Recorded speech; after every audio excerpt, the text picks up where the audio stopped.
يسر لي ويسر لي أمري واحلل عقدة من لساني يفقه قولي. قاري صاحب کومې خبرې چې تاسو وکړې زه سل په سله ورسره موافق یم او دا د هرې اسلامي ټولنې همدغه مقتضیات دي چې باید وي همدغه رقم مناسبه قوانین او خو متاسفانه کاشکې تاسو دغه خبرې او دغه فرمایشات په داسې یو وضعیت کې کړي وای چې تاسو ته د یعنی منظور مو دا نه وای چې خپل جنګ ته بهانې جوړې کوي. یعنی ما په نظر دا خبر چې تاسو مو کوئ دا د اسلام د خدمت دپاره نه کوئ، د خپلو کارنامو د خپلو کارکردو دپاره بهانې لټوئ. څو خبرې تاسو وکړې زه په هغه باندې غواړم یو څو نظر ورکړم، بیا ستاسو نه سوال لرم قاري صاحب که ستاسو خوښوي. اول سوالونه دې وکړه وروره، سوالونه دې وکړه، نظرونه به بیا وروسته پرې وغږېږو. قاري صاحب تاسو مخکې ویل چې اشرف غني داسې یو فرمان صادر کړی ټولو دفترونو ته چې که چېرې په کوم ځای کې زنا کېږي او د دواړو طرفینو په دې باندې رضایت وي تاسو هغو ته د جزا حق نه لري چې ورکوي. متاسفانه دا مو ډېره بده خبره وکړه، که جنګ کوئ که مخالفت کوئ په نره یې وکئ، په تبلیغاتو په منفي تبلیغاتو باندې مه کوئ. ګورئ تاسو مخکې هم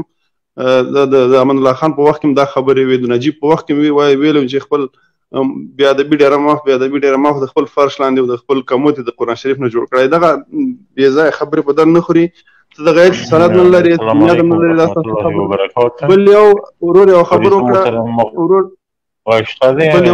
خبر وکړه چې پولیسو محلي خپل ښځې بدلولي یو بل سره. ورور اسپال د لاند کاکا بل سوال وایي. یو ورور یو خبره وکړه چې پولیسو محلي یو بل سره خپلې ښځې بدلولې، یو به یو ته ورتللی، بیا ښځو شکایت وکړه چې داسې دا هم ډېره نازوان مردانه که پښتانه که د پښتون سره جنګېږي که د طالب سره جنګېږي دا رقم وضعیت بالکل نشته. دا هم دروغ دي، افواهات مه نشته. غږ دې شته ده خپلې د ملګری سوال وکړي. غږ دې شته شاهین وردګ صاحب، خالد ورور یو سوال بل وکړي. قاري صاحب سوال نه اورې؟ شاهین وردګ صاحب تاسې مایک بند کړئ، دغه ورور سوالونه کوي، دی سوالونه وکوي، تاسې مایک بند کړئ. مهرباني وکړه بل سوال دې وکړه. بل تاسو دغه د ټامیانو خبره وکړه. ګورئ دغه خلک چې تللي دي د دغه وطن نه مهاجرت شوي، دغه هم په خارج کې درسونه ویل دي، دغه هم یو ضرورت مقتضا د وخت چې دا خلک تللي. تاسو اوس هغه خلک نشئ محروموئ د خپل افغانیت نه. که په دغه شرایط کوم شرایط چې دي په دې کې موږ تاسو ټول ښکېل یو چې خلک مجبور کړي چې هغه خارج ته وتښتي، خپل هیواد کې د زده کړو زمینه مساعده نه وه یا نور مسایل ولاړه په خارج کې، اوس راځي په خپل هیواد کې خدمت کې، په دې کې هېڅ ستونزه نشته. دا که محدودیت هم نه ده، هسې یو بهانه ده متاسفانه. تاسو بله زما پوښتنه قاري صاحب د ستاسو نه ده چې قاري صاحب که وخت راشي او طالب چې لکه نن چې د امریکایي سره په اوږه د داعش په مقابل کې جنګېږي، دغسې رسمي ګذشت په دې کابل کې اجرا کړي، هغه وخت به ستاسو هغه څه وي؟ ستاسو عکس العمل به څه وي؟ ډېره مننه، خدای په امان. زما وروره تاسې ځئ ما وروره ته ځه ما ته همدلته سټوډیو کې پاتې شه، زه ورته یو دوه خبرې کوو سره. ته ځئ ما قاري صاحب یم چېرې نه ځم قاري صاحب یم. اوله خبره خدا ده چې تاسې په سر کې وویل چې تاسې د خپلو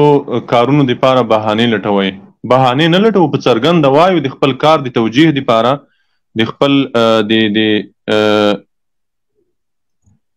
کار د توجیه دپاره، د خپل کار د حقانیت دپاره موږ په حقه یو، موږ مبارزه په حقه ده. بهانه د حق دپاره څوک نه لټوي،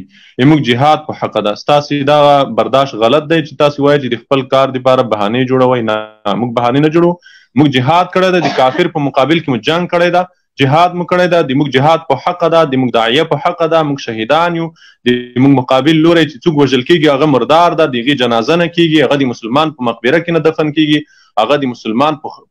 قبرستان کې باید دفن نشي. دا د موږ عقیده ده، دا د موږ ایمان ده، دا د موږ دین ده. دا ډېر افراطي فکر دی چې ته یې کوې چې بل سړی ستاسو په مقابل کې جنګېږي او هغه انتظار وکړه. ته لږ صبر وکړه. که چېرته ما سره دیني بحث کولی شي، مهرباني وکړه دیني بحث ته لاړ شه. زه جهاد کوم د انګریز په مقابل کې، د انګریز د ملګري په مقابل کې جهاد کوم. طبیعي خبره ده. جهاد کې مجاهد چې وژل کېږي هغه شهید ده. د مجاهد په مقابل کې چې د پلار وژل کېږي هم هغه مردار ده، هغه د مسلمان په مقبره کې نه خښول کېږي، د مسلمان په هدیره کې هغه نه خښېږي، هغې جنازه نه کېږي. دا د موږ تاسې ایمان ده، دا د موږ تاسې عقیده ده. که ته مسلمان وي، زه مسلمان یم، ته مسلمان یې، موږ تاسې عقیده دا ده چې جهاد کې چې کله کوم مجاهد وژل کېږي هغه شهید ده، د مجاهد په مقابل کې وژل شوی کس هغه مردار ده. دا د موږ تاسې مسلمانانو عقیده ده. که تاسې په افغانستان کې دا جنگ جهاد نه بولئ، دا جلا بحث ده، راځئ چې بیا دې بحث ته لاړ شو چې تاسې د افغانستان جنگ جهاد نه بولئ، ولې جهاد نه بولئ، او زه چې جهاد بولم ولې جهاد بولم. دا د یوه خبره، په دې ځای بیا وروسته تم کېږو سره. دویمه خبره تاسې وکوله چې تاسې د اشرف غني په باره کې تاسې وویل چې داسې فرمان صادر شوی ده. نو زه کوشش کوم چې سبا یا بله ورځ لایف ته د دې په اړه شواهد راوړم انشاءالله. کوشش کوم چا چې ماته هغه مکتوب رالیږلی ده، چا چې ماته ویلی دي، هغه به انشاءالله زه کوشش وکړم چې لایف ته حاضر کړم چې د اشرف غني فرمان اداراتو ته رسېدلی ده چې باید هغه خلک چې هغه په خپله خوښه په جنسي اړیکو لیدل شوي وي هغوی ته باید ضرر ونه رسول شي. او دا بعیده خبره نه ده. ګوره که تا ته بعیده خبره ښکاري شاید د کابل ادارې ملاتړی به وي، خو ملت ته بعیده نه ښکاري، ځکه په دې اداره کې یو څوک چې د الله یو د کلمې د ایستلو حکم کوي. ګوره دا موږ د لایف نن ورځې بحث په همدې ده، ته د یو مسلمان په صفت باید په دې وغږېږي چې د دغې ملحدې ادارې، دا ملحده اداره امر کوي چې الله یو دی، دا د کتاب نه وویستل شي. موږ بحث په دې ده. یو څوک چې دومره جرأت کوي نو هغه دا جرأت نشي کولی چې زنا د جایزه شي، زنا ته د قانوني جواز ورکړل شي. دوه خبرې. دریمه خبره تاسې وکوله چې د امریکایانو سره څنګ په څنګ تاسې د داعش سره جنګېږئ. لله الحمد. موږ د داعش ته ماتې ورکړه. داعش ته په دنیا کې چا ماتې نشو ورکولی. دا یوازې افغان ملت د داعش ته ماتې ورکړه. او الحمدلله دې خارجي مفکورې ته موږ یوازې د امریکایانو په مقابل کې جهاد نه دی کړی، موږ د علي رضی الله عنه دا سنت هم عملي کړل چې د خوارجو ته ماتې ورکړل. الحمدلله په دې موږ افتخار کوو. خوارج موږ په دې خبره کې مات کړل، ماتې مو ورکړه. او دغه خوارج اوس د کابل ادارې د استخباراتو ته پناه وړې ده، او ډېره د شرم او د عیب خبره د دوی دپاره ده. د اسلام تاریخ تاسې وګورئ، د اسلام په تاریخ کې چې کله نه دغه دواعش خوارج راڅرګند شوي دي، د دوی آخري مسیر کفر ده. دوی آخري مسیر د کفر په صف ګډ شوي دي. یو څوک چې د ملي امنیت سره څنګ په څنګ د سی آی ای د جاسوس سره څنګ په څنګ یو پلان جوړوي، دا څومره بربادي دی دوی په حال نه. تاسې وګورئ دا څومره بربادي دی دوی په حال نه چې ستا ښځې ماشومان د سی آی ای د امریکایانو په هلیکوپټرو کې خلاصیږي. څومره لوی شرم ده. او دا د دوی مسیر، د دوی آخري عاقبت په تاریخ کې هم داسې پاتې شوی ده چې دوی د مسلمانانو په خلاف جنگ کړی ده. آخر الامر دوی د کافر غیږې ته ټوپ چولی ده، د کافر غیږې ته یې پناه وړې ده. لکه څنګه چې دا نننیو دواعشو آخر الامر د کفارو او د هغوی د ملګرو غیږې ته پناه یې وړه. د دوی ښځو ماشومانو ته دوی ته په امریکایي هلیکوپټرو د کابل ادارې د ګوډاګۍ ادارې په هلیکوپټرو او ټانګونو کې پناه ورکړل شوه. څومره د شرم خبره ده چې ستا ښځې او ماشومان امریکایانو په ټانګونو، د سی آی مزدورانو په ټانګونو کې بار کړي دي او هغې ته پناه ورکوي. دا ولې؟ دا ځکه چې تاسې د اسلام او د مسلمانانو په خلاف سنګر نیولی و. دا درې خبرې. څلورمه خبره، اساسي خبره دا ده چې موږ تاسې د بحث نقطه دا وه چې تاسې وویل چې تاسې د خپل کار دپاره، د خپل عمل دپاره بهانې مه لټوئ. محترمه، موږ ما مخکې واضحه کړه چې جهاد ته به سړی څه بهانه ولټوي. زما عمل خو جهاد ده. که ته جهاد نه بولې مهرباني وکړه. زموږ عمل خو د افغانستان ازادي ده د اشغالګرو نه. نو دا هر څوک منډې وي، دا کوششونه چې کوي شهیدان چې ورکوو، خو مقصد هم دا ده چې خپل مقصد ته. بله خبره قاري صاحب تاسو وکړه، موږ متاسفانه څوک چې ستاسو د نظر خلاف غږیږي فکر دا کوشش هم کوي او دا نظر هم مه لرئ چې دا ټول سیکولر دي او دا کمونیست دي. دا نمونه په موږ دی، زموږ 5 وخته مونځ کوو، خپل ټول دیني شاعر هم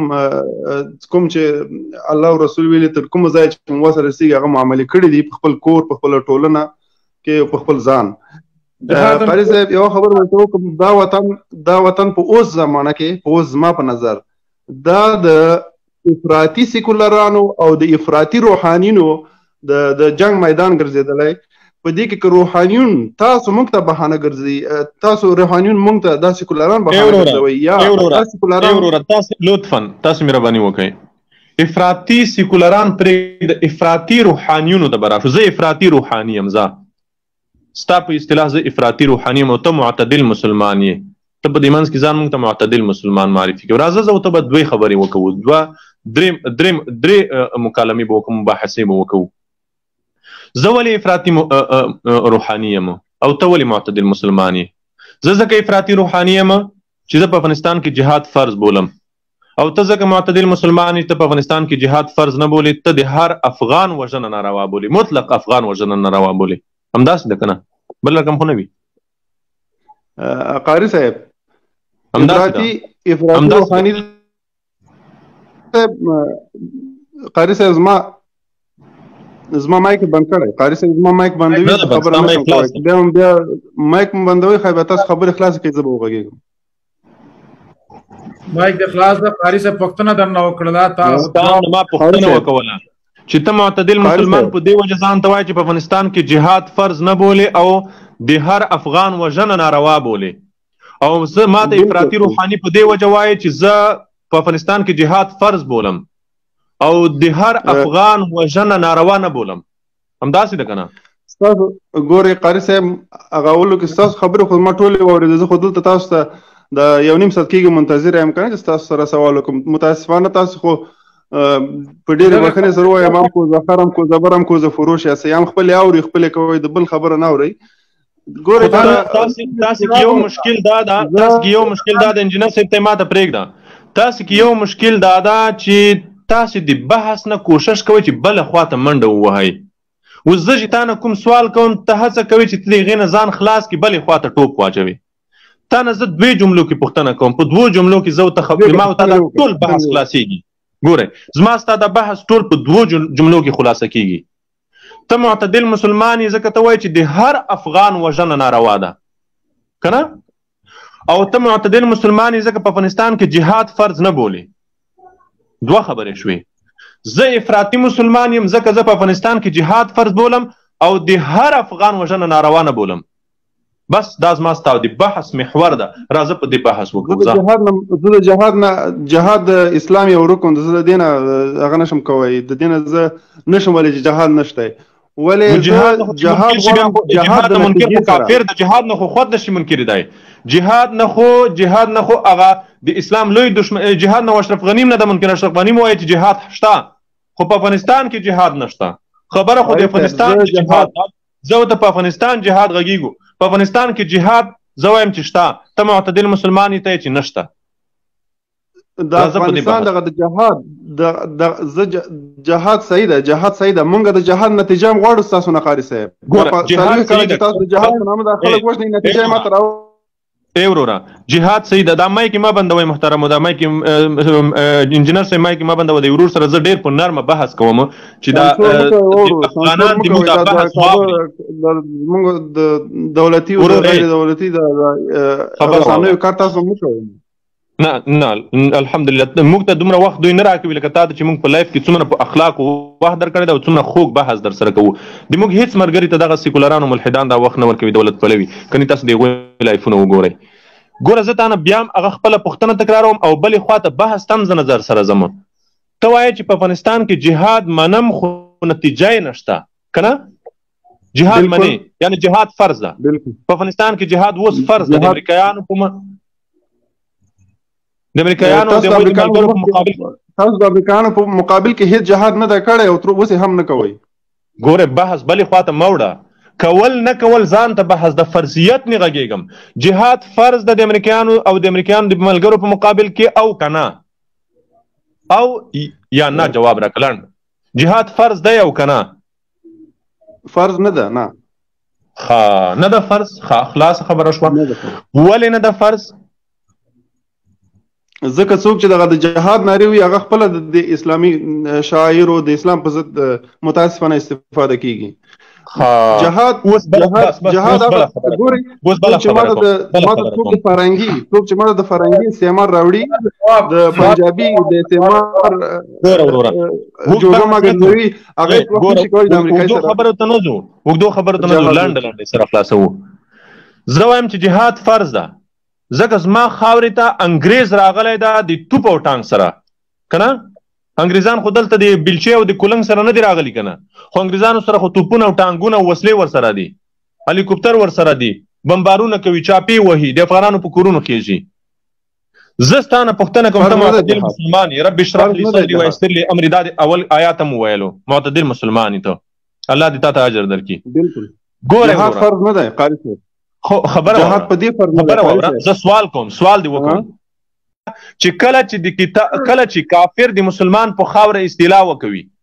چې کافر د مسلمان په خاوره استیلا وکوي په دې وخت کې جهاد فرض عین ګرځي جهاد فرض په ټولو مسلمانانو او بل حواله می دار اوړه درته بل می دا پښتنه وکوله خو پښتنه اوس پرېږده اوس ته وایې چې موږ د جهاد نتیجه نه لیدلې یا کافر ته راوستی دا عقلیات جنګوي اوس د خپلې خبرې حواله راوړه چې کله د جهاد نتیجه په لاس نه درځي په هغه وخت کې جهاد فرض نه ده بس خلاص بلې خواته به ټوپونه نه وایي قاری صاحب دا ټوپونه دا خبرې په در نه خوري قاری صاحب عام افغان عام افغان هم دغه حق لري چې امریکایي ته ورته وایي چې ما په هیواد کې ګوره زه درته آیات وایم حدیث درته وایم فقه عبارت درته وایم ته عقلي دلایل وایي تاسو ټول ناس احادیث آیات ټول منتفي کړي قاری صاحب ته په دې باندې تاکید نشي کوي قاری صاحب کوم یو منتفي ده مشخص آیات وایي کوم یو منتفي ده کوم آیات آیات وایي دغه قاتل څنګه کوي چې هغه د اسلامي نظام دعوه وکي هغه د جهاد دعوه وکي قاتل دا ستاسو ټول نفوس چې دا 1 لک نفر توای اسلامي نظام او د جهاد دعوه نشي کولای ولې نشي کولای کوم کتاب لیکلی دی وګونیسا خبره ته زما لړن جواب کرا کې د خلک بستا علمي سویه و پیژني ته وای چې قاتل نشي کولای چې جهاد او د اسلام دعوه وکوي کوم کتاب لیکلی دی حواله وایا د دین له ادرسه بحث کوي ته به حواله وای ماته ګورئ دغه قاتل څوک چې مسلمان وژني من قتل مؤمنا متعمدا فجزاؤه جهنم خالدین فيها نور څه غواړي د آیات سم وایا آیات دم سمونه ویلو ګوره دلته د علمي سویه معلومه شو ته آیات بیا وایا من قتل مؤمنا من تیو اذا قاری صاحب تیو نو خو ته زه ولې وایم ته ولې نه وایې ته ما په ما استدلال کوي که زه په تا استدلال کوم څوک چې مسلمان آیات وایه مسلمان وجني آیات وایه ومن قتل فجزاؤه جهنم فجزاؤه څنګه بیا جهنم نور وایا خو د کوم الله د قاری صاحب ما باندې څه کوي ټول آیات وایه ټول آیات به خبرې وایه ټول آیات وایه زه به قرآن کریم راوړم به تاسو آیاتم زه قاری قرآن نه یم نو خو چې ته دلیل وایه ورشه قرآن راوړه لا کوم د خلک وروي دا ډیره خبره ده قرآن کریم راوړه دا یو څه چې خلک زه تاسو ته وایم چې تاسو بهانه لټوي دغه یو بهانه ده بهانه نه لټوم ستا علمي سویه زه اوس ګورم دا ټول ولسته د خلکو ته څرګندوم من قتل مؤمنا متعمدا فجزاؤه جهنم مخکې آیات ووایه دې آیات معنا ته ماته صحیح وکوه زه تاته مات یم خلاص په دې لایق کې زه تاته مات یم لاسونه پورته کوم من قتل مؤمنا متعمدا دا آیات تر بیخه پورې ووایه سمه ترجمه یې وکوه څنګه ترجمه چې د آیات دا په صحیح طریقه څوک چې مسلمان وژني دا غځای جهنم ده دغه معنا ولا که مبتدی جنیا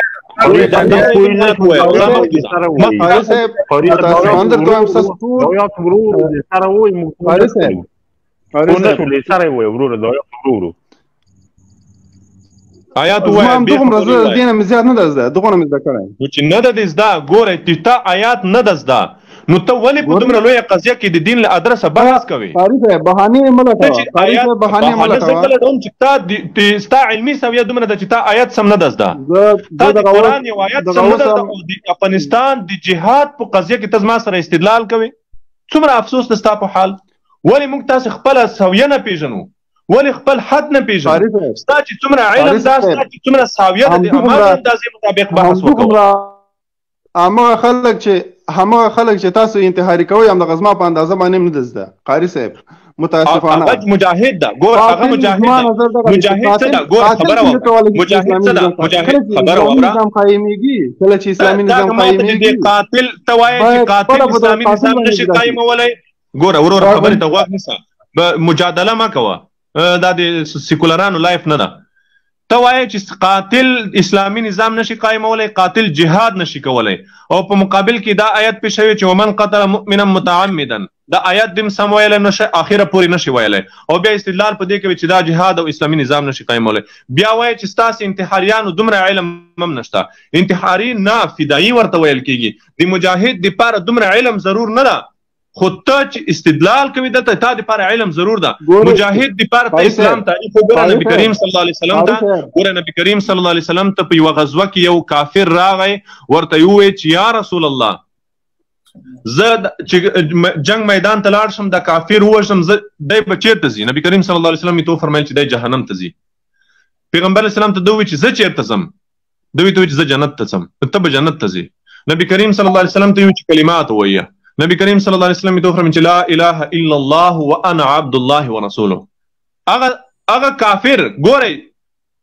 نیمه ګنټه مخکې کافر و هغه دا کلمه وایي نه لمونځ کړی ده نه روژه نیولې ده نه زکات ورکړی ده نه حج کړی ده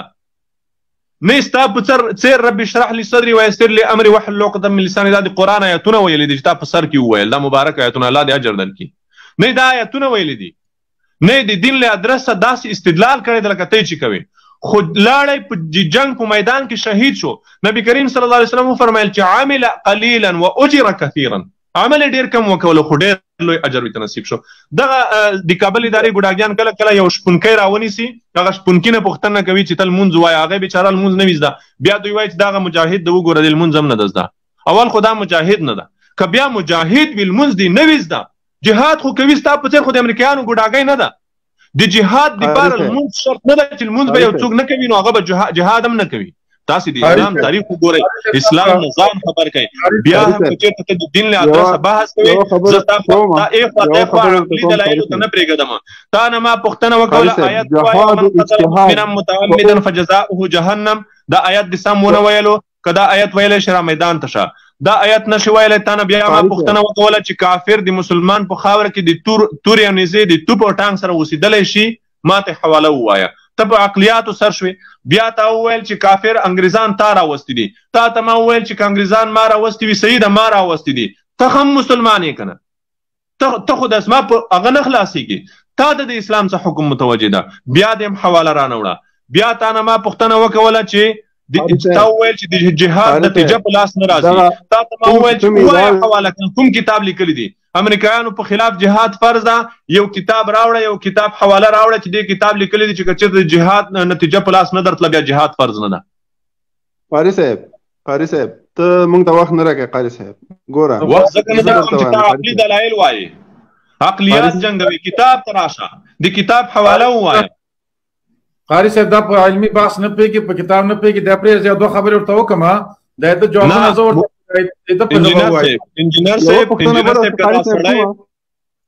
که دا سړی علمي بحث کولی شي زه د بیا تا علمي بحث ته رابولم بیا تا دیني بحث ته رابولم ما درته ویلې چې آیات او احادیث مو ټول منتفي کړي تاسو په دې باندې دعوا نشئ کولی